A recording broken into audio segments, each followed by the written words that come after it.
세계 정세가 어수선합니다. 특별히 이 중동 지역은 많이 어수선한데 최근에 1, 2년 동안에 시리아와 리비아 근처에서 많은 난민들이 배를 타고 지중해를 건너서 유럽으로 오고 있습니다. 근데 오는 도중에 배가 난파가 되어서 고장이 나든지 희생자들이 얼마나 많은지 다 추정이 불가능할 정도로 희생이 많습니다. 오늘도 제가 뉴스를 보는데 이제 가다가 배가 얼마나 많은 사람들을 실었는지 몰라요.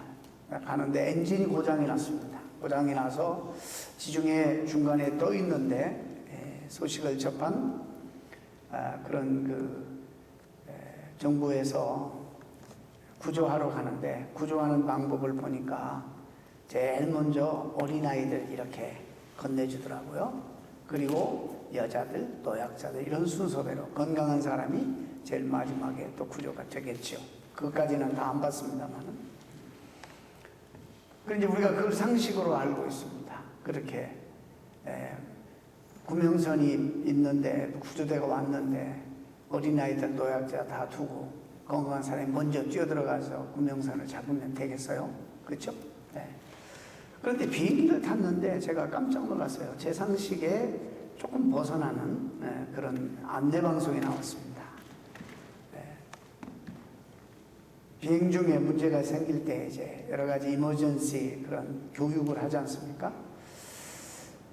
산소 호흡기가 밑에서 떨어집니다. 떨어지면 우리가 상식적으로 얼른 어린아이들부터 빨리 이렇게 채워주고 그렇게 해야 되는데 여러분 어떻게 하는지 아세요? 들어보셨습니까? 산소 호흡기가 떨어지면 건강한 나부터 먼저 해야 돼요. 그리고 내가 살고 남을 살리는 것입니다. 이거 순서를 뒤바뀌면 다 죽습니다. 이렇게 말합니다. 저는 좀 처음에 그거 들었을 때 오래전이죠. 굉장히 생각을 많이 했어요. 그 상식적으로 노약자나 어린아이부터 그렇게 구조를 해야 되는 게 상식인데 건강한 사람부터 마스크를 쓰고 나머지를 구해야 된다. 이게 참 좀 처음에는 조금 생각을 하게 했어요. 그런데 가만히 보니까 대단히 영적입니다. 내가 살아야 남을 살릴 수 있습니다. 왜냐하면 이 영적인 원리가 내가 은혜가 없으면 내가 줄 게 없는 거예요.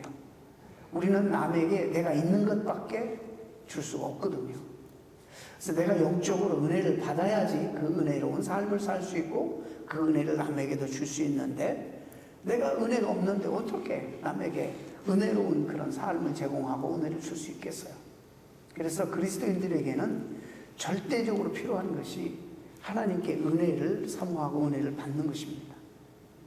은혜가 없으면 우리들도 한때는 은혜 받고 여유롭게 행복하게 살던 우리들도 은혜가 메마르면 짜증나고 까다로워지고 너무나도 사소한 일들이 흥분하고 이렇게 되는 겁니다.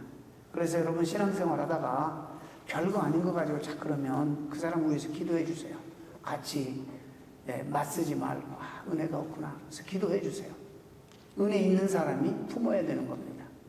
오늘 그런 부분에서 말씀을 좀 드리려고 합니다.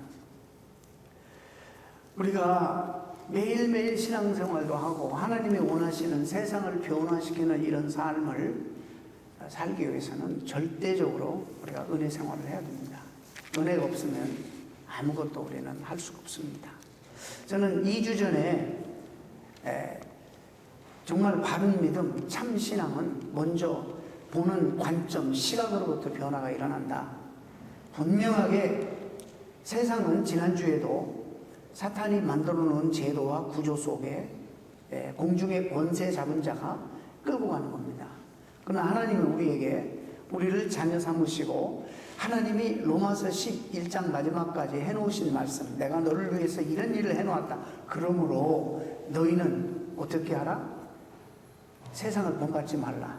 너희는 이제 나에게 속했으니까 하나님의 뜻이 무엇인지를 온전히 분별해서 하나님이 기뻐하시는 대로 너희 삶을 거룩한 산 제사로 하나님 앞에 드리라. 이것이 너희가 드릴 이제 앞으로의 영적 예배니라. 회중 예배가 있고 우리의 삶의 예배가 있는데, 그래서 그리스도인들은 세상의 문화에 똑같이 살아가면 안 되는 거예요. 그래서 이제 그런 여러 가지를 종합해 볼 때 오늘날 무수히 많은 교회 안의 그리스도인들 가운데 정령 그리스도의 제자가 얼마나 있을까? 그걸 가끔 생각해 만드는 그런 대단히 중요한 부분이 아닐까. 성경을 많이 안다고 제자가 되는 건 아닙니다. 예수님 당시에 사역할 때 가장 예수님을 괴롭혔던, 힘들게 했던 부류가 성경을 가장 많이 아는 사람들, 서기관들, 바리새인들, 제사장들, 율법학사들, 성경을 많이 아는데 그들 가운데는 은혜가 없어요. 하나님의 은혜가 없으니까 아는 성경을 가지고 까다롭게 굴고 결국에 그들이 사람을 살리는 것이 인생의 목적인데 메시아이신 예수 그리스도 하나님의 아들을 죽였어요. 무서운 일입니다. 그래서 여러분들이 지난주일에도 저지난주일에도 예수님을 믿는다는 건 새로운 세상을, 비전을 바라보는 것이다. 그리고 내가 하나님께서 보게 하시는 대로 사는 것이 바른 신앙생활의 모습이다. 그 말씀을 드린 바가 있습니다. 오늘 왕조가 바뀌었습니다.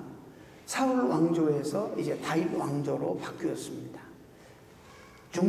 우리 조선도 그렇고 옛날에 우리 동양 문화도 그렇지만 중동 문화도 왕조가 바뀌면 후환이 두려워서 또 전 왕조를 다 몰살시킵니다. 씨를 말립니다. 이때도 그랬던 것 같아요. 지금 오늘 무기보셋이 누구냐면 전 왕조, 사울 왕조의 잔재입니다. 아들, 손자입니다. 근데 다윗은 다른 많은 사람들이 이걸 없애야 됩니다.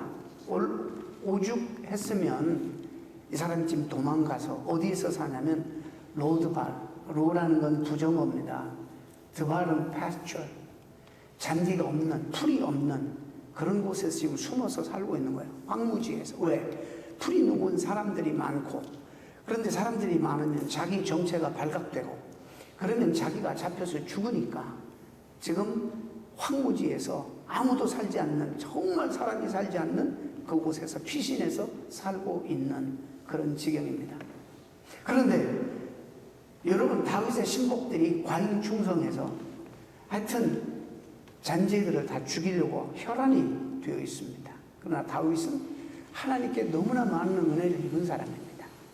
다윗은 세상을 달리 봅니다. 하나님의 시각으로, 하나님의 관점으로 사람과 사건과 인생과 역사를 보는 사람입니다. 이게 바로 은혜 받은 사람들이 보는 관점이고 시선입니다.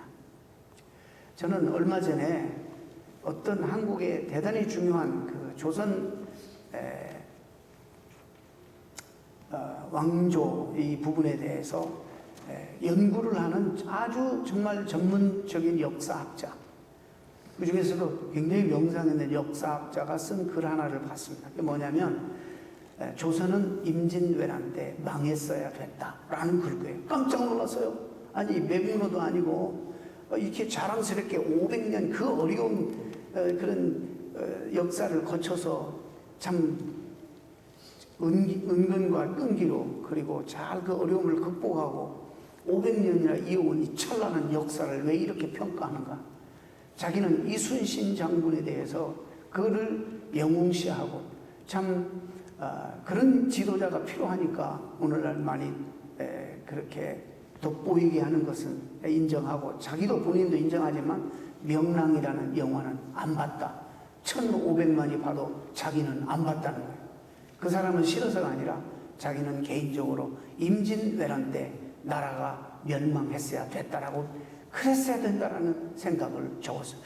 너무너무 놀랐어요. 그래서 쭉 읽어봤더니 무슨 일이냐면, 한 사람이 자기의 신변에 위협을 느끼면 본능적으로 공동체에 속하게 되고, 그래서 공동체가 하는 일들은 이제 외부의 침입으로부터 본인들의 생명과 신변을 보호하고 재산을 보호하는 일들을 하기 위해서 본능적으로 그렇게 한다는 거예요. 이런 공동체가 모여져서 민족을 이루고 나라를 이루어서 그들이 각자가 세금을 내고 돈을 내어서 이제 군사들을 또 증강시키고 훈련시켜서 그들의 재산과 생명을 보호하게 하고, 그리고 그들 가운데 그들이 존경할 만한 사람, 믿을 만한, 신뢰할 만한 사람을 지도자로 세워서 그렇게 나라를 다스리고 관리하도록 한다는 거죠. 그런데 여러분, 1592년 임진왜란은 선조가 참 조선 임금 중에서 가장 못난 임금 중에 하나입니다.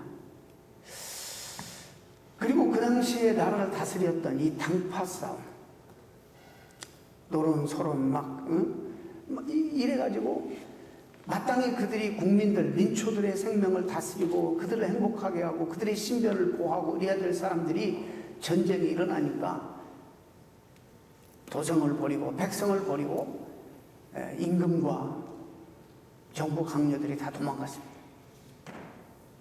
여러분, 파죽지세로 한 달 만에 한양이 접수됩니다. 임진왜란, 이 피해가, 여러분, 제가 이렇게 한번 찾아봤습니다. 찾아보니까 백성만, 우리 한국 조선 국민만 100만 명 가까이가 희생됐습니다. 그리고 뭐 문화재고 뭐고 뭐 말할 것도 없고 전체 국토가 그냥 아주 침탈당하고 말이죠.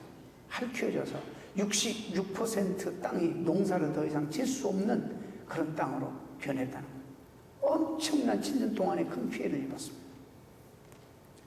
여러분, 그 스토리를 여러분 아시니까 길게 하지 않습니다. 이건 또 어디까지나 저는 이제 목회자로서 저 오늘 말씀과 연관지어서 제 개인적인 사견이니까 시비 걸지 마시고. 그런데 그런 일이 당했으면 좀 반면교사로 삼고 조금 준비를 해야 되잖아요. 외국에서 전쟁을 준비한다는 이야기가 수십 년 전부터 들려왔는데 자기 기득권 싸움하느라고 듣질 않습니다. 어떻게든지 이 기득권 싸움 때문에 자기들만 정치 생명을 연장하고 민초들은 어떻게든 백성은 어떻게든 상관이 없는 것입니다. 보세요. 불과 그런 피해를 입었으면 정신을 바짝 차리고 그랬어야 되는데 30년도 안 돼가지고 호란이 일어나지 않습니다. 그리고 10년도 안 돼서도 병자호란 또 일어납니다. 여러분, 그때부터 조선의 국운이 기울었다. 이제 임진왜란 이후에 조선이 망하지 않았기 때문에 결국에 한일합방을 통해서 결국에 조선이 일본에게 삼키게 되었고, 그 당시에 이 학자가 하는 말이에요. 조선과 일본을 비교해 볼 때 일본이 200년 정도가 앞섰다는 거예요. 명분만을 따지고 그냥 철저하게 쇄국 정치에 쓰고 밖에 내려다보지 않고 어떻게 돌아가는지 관심이 없고 그냥 관점, 이들이 바라보는 것은 어떻게든지 정권을 유지하고 어떻게든지 기득권을 좀 유지하려고 하는 이런 마음들 때문에 백성들의 삶은 참 정말로 고단하고, 임진왜란 이후에 첫 번째 승전보 올린 게 이순신입니다. 23전 23승. 왜 그런지 아세요? 꼭 이기는 싸움만 했기 때문에. 이순신은 지는 싸움은 절대 안 했어요. 전략도 없고 생각도 없는 조정에서는 자꾸 나가서 싸우라고. 안 싸우니까 그걸 그냥 강등시켜서 원균을 내세워서 싸워. 7천년 전쟁에서 하여튼 전부 조선이 가지고 있는 모든 것 다 불태워서 다 전멸당하지 않습니까? 그때 그게 부당성을 깨닫고 12명의 배가 되돌아왔습니다. 그걸 가지고 이순신이 마지막 명랑대첩을 하는 겁니다. 전하, 나에겐 아직도 12척의 배가 있나이다. 그런데도 그렇게 민족의 영웅인 이순신을 어떻게 했습니까? 결국에 조정에서 죽인 겁니다. 기득권자들이 죽인 겁니다. 자기는 마지막 전쟁에서 죽을 줄 알았습니다. 훌륭한 사람이에요, 사실. 그런데 너무 속상해서 이 학자는 그 영화를 안 봤다는 거예요.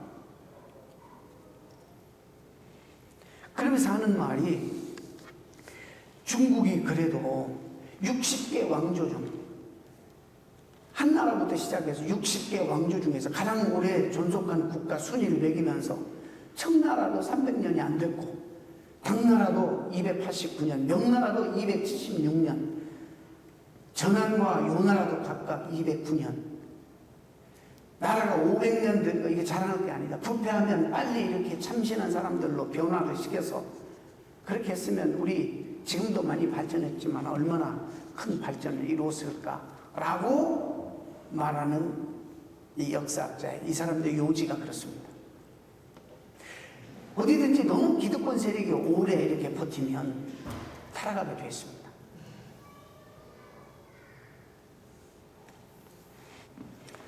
저는 오늘 이제 선조는 뭐 얘기 정도 했으니까 좀 인조 이야기를 하려고 합니다. 이 역사 얘기해서 좀 미안합니다만 여기 조금 연관해서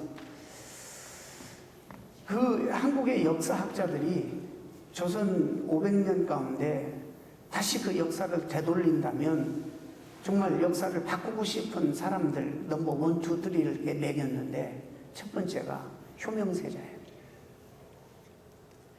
너무 안타까운 거예요. 너무 안타까운 그를 다시 살려서 정말 그 가지고 있는 그런 안목을 가지고 외교 수단을 가지고 그런 개혁 정신을 가지고 다시 정치를 표기했었으면 좋을 뻔했다. 두 번째는 광해군입니다. 선조에 미움받고 후사일생으로 죽을 고비를 수없이 넘기다가 나중에는 임금에 오르지만 결국에 쫓겨나잖아요. 이 광해도 다시 계속 쫓겨나지 않고 그 가지고 있던 그런 외교적인 감각을 되살리고 개혁 정신을 가지고 나라를 좀 더 오래 좀 왕권을 그 치세를 좀 넓혔으면 좋았을 뻔했다. 또 하나는 정조 이런 사람들이 너무 역사 가운데 안타깝다는 거예요.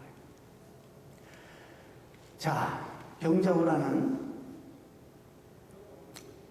어떻게 된 겁니까? 조정에서는 물론 임진왜란에서 원군을 보내줘서 명나라가 수고하고 희생을 많이 가졌으니까 쉽지는 않을 거예요. 명분 싸움에서 정말 쉽지는 않습니다. 그런데 정말 국제 정세가 어떻게 돌아가는 걸 좀 알아야 되는데 이제는 명은 국군이 기울고 누라치가 이 금나라에 그 새로운 나라를 세우고 있는 이 나중에 청나라가 되잖아요.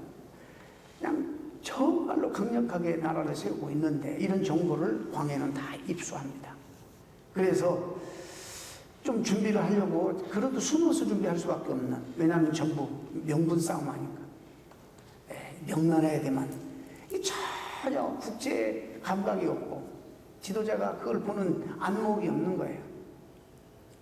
그래서 나중에는 광해까지도 자기 정적으로 생각하고 어떻게든지 안 세우려고 하다가 어쩔 수 없이 백성들이 좋아하고 그러니까 세우는 이런 선조의 모습. 임진왜란 끝나고도 아무 준비 없고 대책 없이 있다가 병자호란을 맞이했는데 선조는 그래도 외군에게 잡히진 않았지만 너무 늦어서 피신 갈 수가 없어가지고 나중에는 어디로 가냐면 남한산성으로 인조 반정해가지고 광해를 몰아내고 인조가 됐잖아요. 남한산성으로 숨습니다.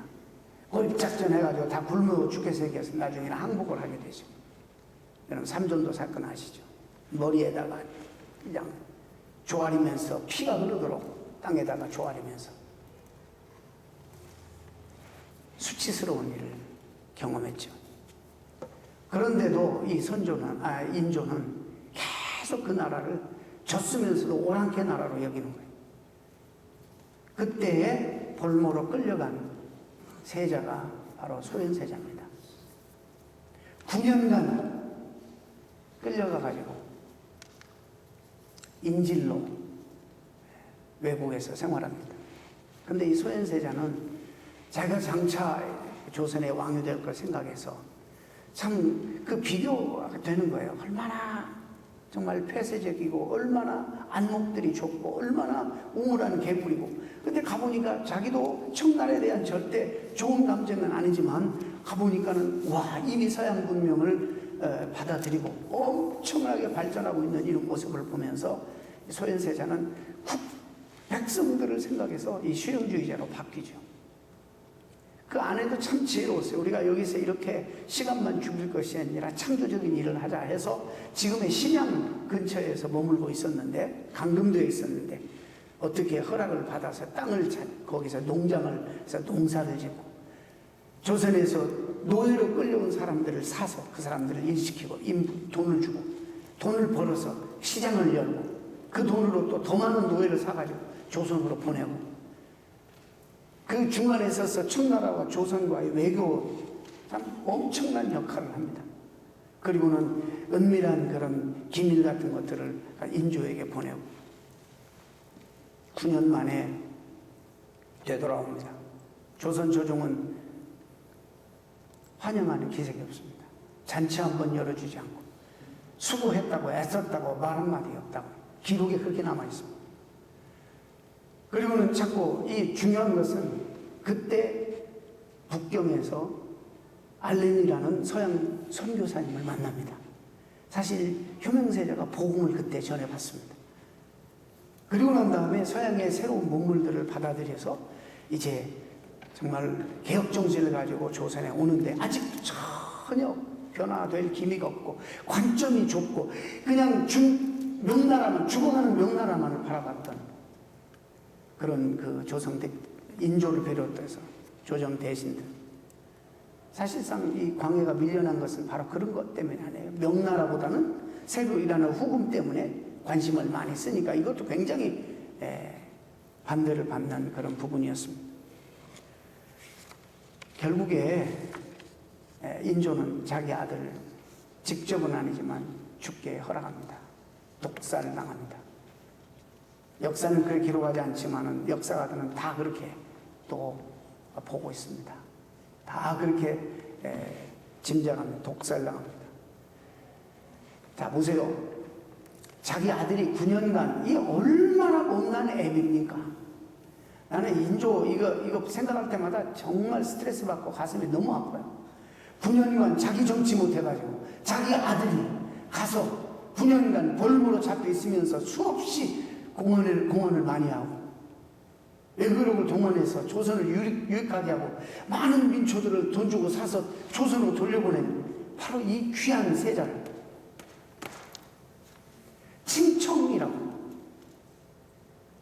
이미 다 죽어버린 명나라 아직까지 조선 이 조정들과 이 임금은 그 명분 때문에 백성들의 삶은 어떻게 되고 강촌은 어떻게 돼 관심이 없습니다. 자기들의 기득권만 생각해서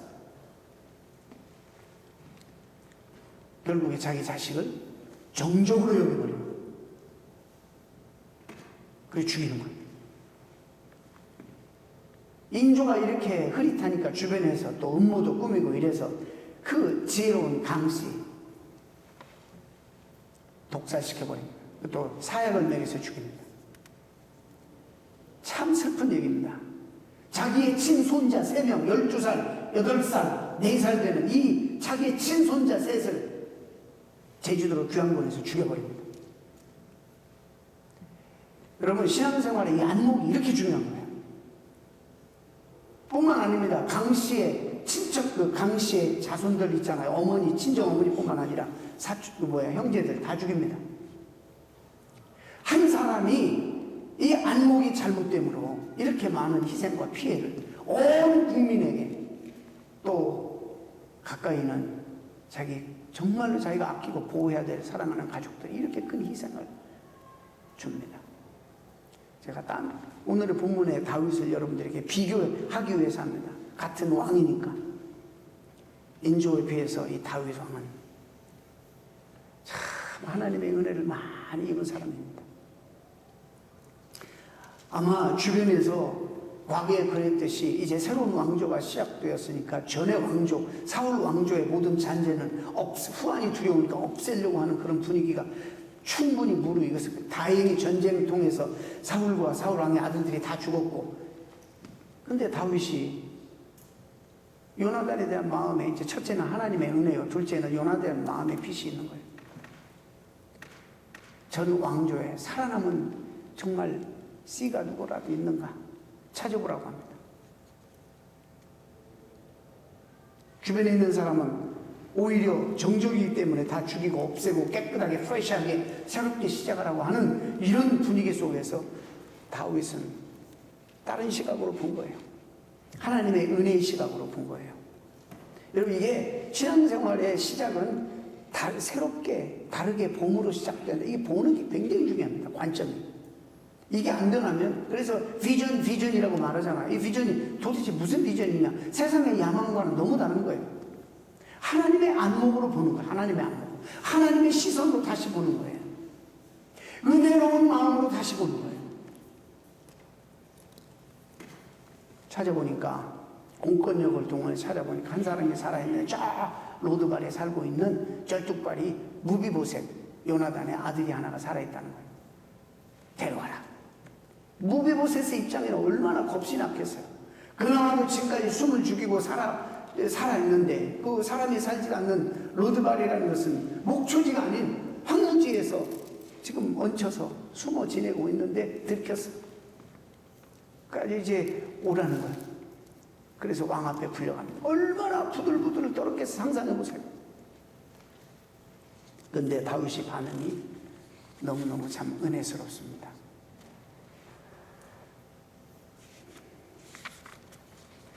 두려워 벌벌 떨고 있는 그 무비보셋에게 내가 반드시 내 아비 요나단을 인하여 너에게 은총을 베풀리라. 내가 너의 조부 사울 왕이 가지고 있었던 재산 밭을 다 내게 도로 주겠고, 뿐만 아니라 너는 항상 내 상에서 같이 나와 밥을 먹을 것이다. 이런 은혜가 어디 있어? 이게 은혜. 이게 되갚을 수 없는 사람에게, 정말 받을 자격이 없는 사람에게 베푸시는 일방적인 호의, 이게 은혜예요. 지금 뭐라고 하는지 아세요? 죽은 개 같은 나에게 어떻게 이렇게 은혜를 베푸십니까? 이 무비보셋에서 고백하는 거야. 죽은 개 같은 나에게.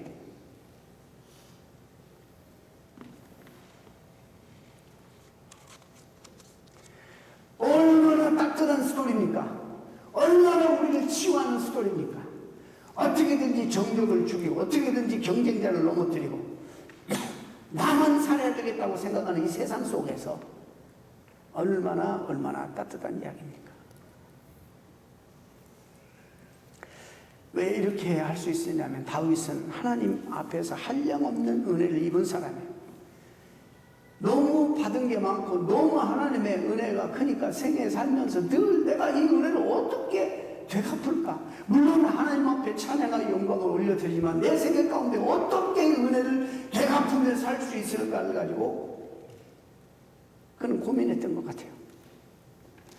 하나님으로부터 받은 은사와 권능을 가지고 다른 사람들에게 군림하는 데 사용하지 아니하고 제일 먼저 생각한 것이 뭐냐면 내가 누구에게 은혜를 베풀까?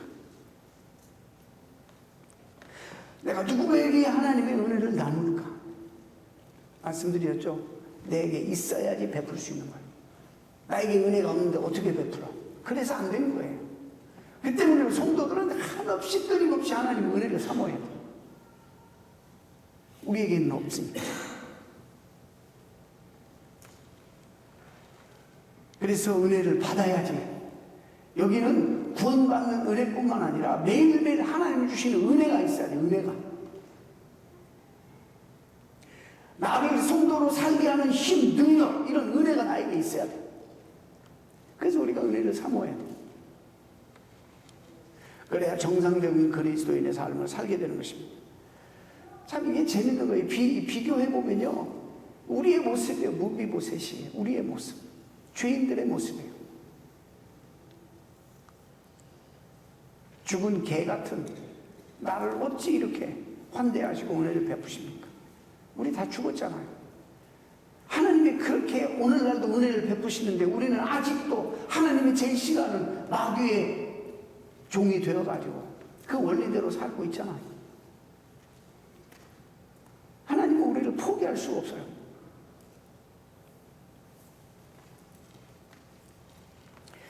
또 이 사건을 이걸 묵상하다 보면 에덴 동산에도 그 사건도 연관이 돼요. 하나님과 깊은 영적인 교제를 누리고 있었는데 마귀가 개입해서 이제 이 죄를 짓게 함으로 마귀의 종이 되게 하잖아. 하나님으로부터 분리돼요. 그래서 이들은 하나님으로부터 피해서 도망갑니다. 그런데 하나님이 찾아가요. 하나님이 찾아가. 너 왜 그랬어? 그렇게 묻지 않아요. 왜 내 품에 나와 함께 있어야 될 내가 왜 어디 있느냐? 위치를 말하는 거야. Where are you? 하나님은 계속 구약의 하나님은 우리 죄인들을 도망다니는 죄인들을 추적하시는 하나님으로 나와요. 우리도 그랬어요. 우리는 스스로 하나님 앞에 올 수 없어요. 다 도망다니니까 하나님이 찾아갑니다. 뭐 숨어 있는데 어떻게 자기가 왕 앞에 나와요? 어떻게 감히?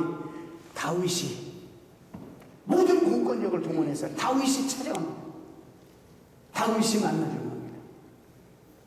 그리고 하나님이 우리들이 죄를 짓고 도망다닐 때 우리를 추적해서 우리를 확성기를 동원해서 모든 것을 동원해서 우리를 돌이키신 다음에 하나님 우리를 어떻게 만드셨어요? 보세요. 너는 이제 더 이상 나의 정적이 아니야. 내 아들이야. 이제부터는 내 상에서 같이 먹어. 다윗이 그렇게 일을 올려줬잖아요.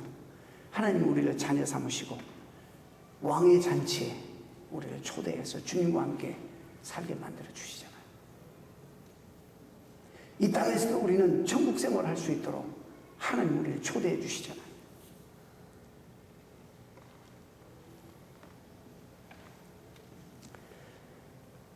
받을 자격도 없고 아무것도 없기 때문에 되갚을 능력이 없어요. 하나님 일방적으로 은혜를 주셨어요.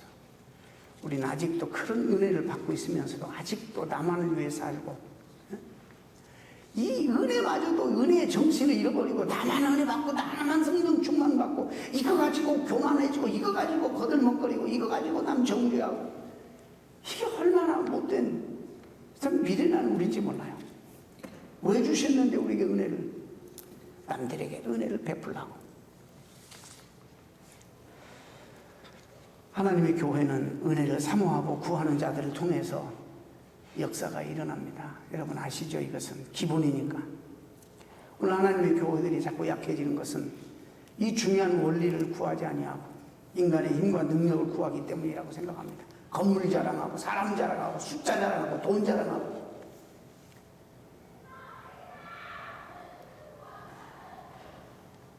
하나님의 은혜의 힘으로 서야 하고 우리뿐만 아니라 교회도 그래서 가야 됩니다.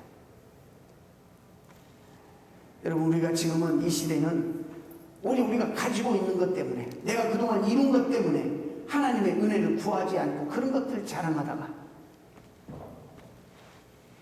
어쩌면 남들보다 더 가지고 있는 것들 때문에 우리 스스로가 더 무력해질 수 있다는 사실도 우리는 알아야 됩니다.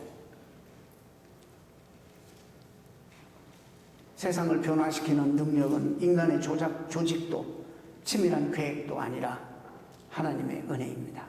이 정도는 우리가 기본으로 알잖아요. 하나님의 은혜가 없으면 아무것도 할 수 없습니다.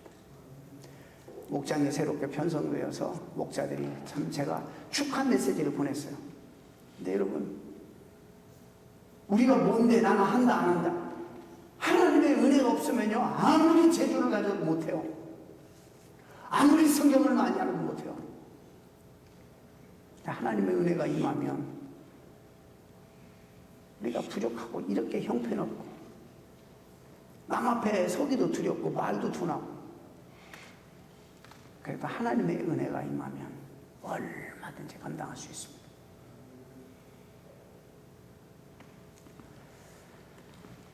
말씀드렸죠. 은혜가 없으면 삶이 피곤해지고 지난주에 여호와를 앙망해서 은혜를 찾고 받고 하나님 주시는 은혜를 안 입으면 자빠지고 넘어지고 피곤해서 지루하고